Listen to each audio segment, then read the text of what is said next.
Hi from a different part of my house. This is my kitchen. Welcome. Today for reading, we're going to read another nonfiction book, and this one is called Tools. We already know that nonfiction authors match their pictures with their words, just like we do all the time when we're writing nonfiction. What this means is actually you can use the picture to understand the words even better. As I read, I want you to think, how does the picture help you understand more about tools? When we're all done, you're going to write about it. Ready? This book is called Tools by Anne Morris. Photographs by Ken Hyman.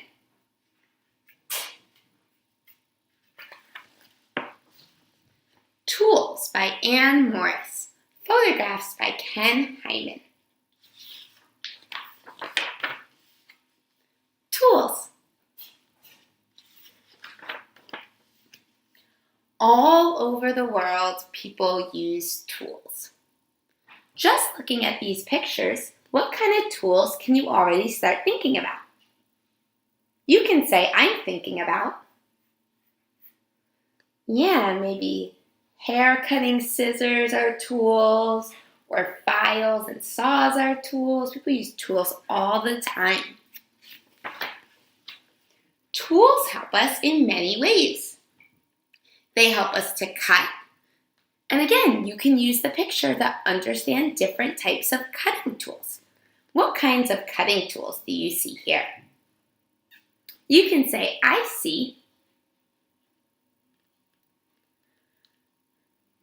I see razors and saws and knives, all different types of cutting tools. We're using the picture to better understand the words, better understand the information. And pound and dig. We farm with tools. Let's see, maybe like clippers and a shovel. We cook with tools. What kinds of cooking tools do you see here? How can the picture help you understand the words better?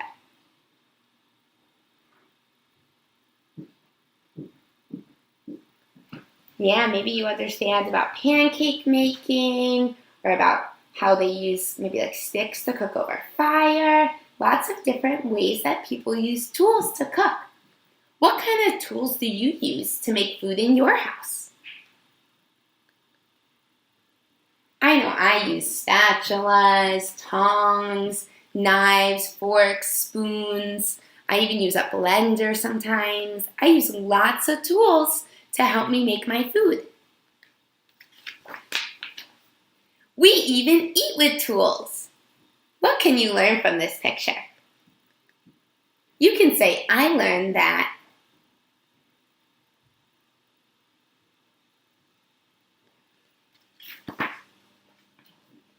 people use tools to make things and to fix things.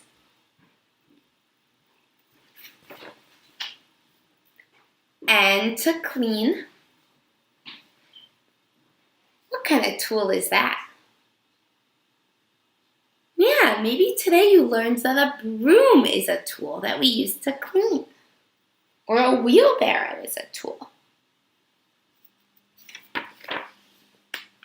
Tools help us to write and count. Can you make a connection between something in this book and something we do? What kind of tools do we use to write and count?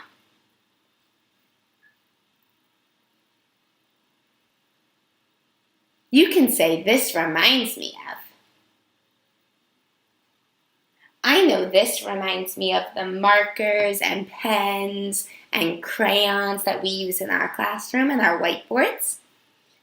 And we have one of these in our classroom, but it more reminds me that we use counters and cubes and marbles and little teddy bears and lots of things to help us count. All of those things are learning tools.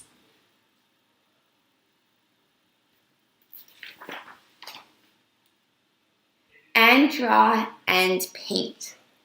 Tools help us with our work.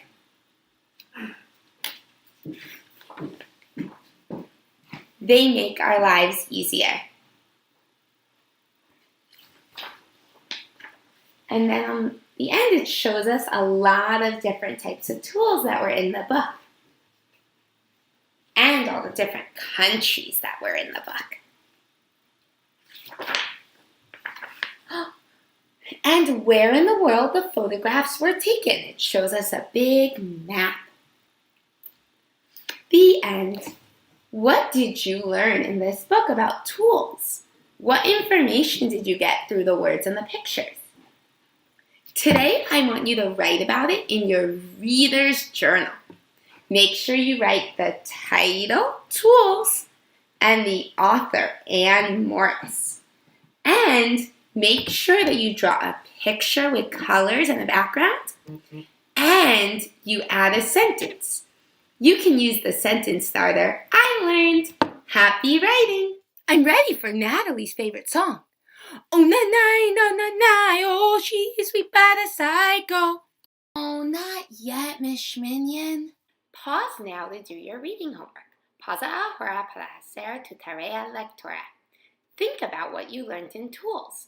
Then write a response in your reader's journal about what you learned. You can start it with the sentence starter, I learned. Piensa en lo que aprendiste en Tools. Luego, escribe una respuesta en el diario de tu lector sobre lo que aprendiste. Puede comenzar con el iniciador de oraciones, I learned.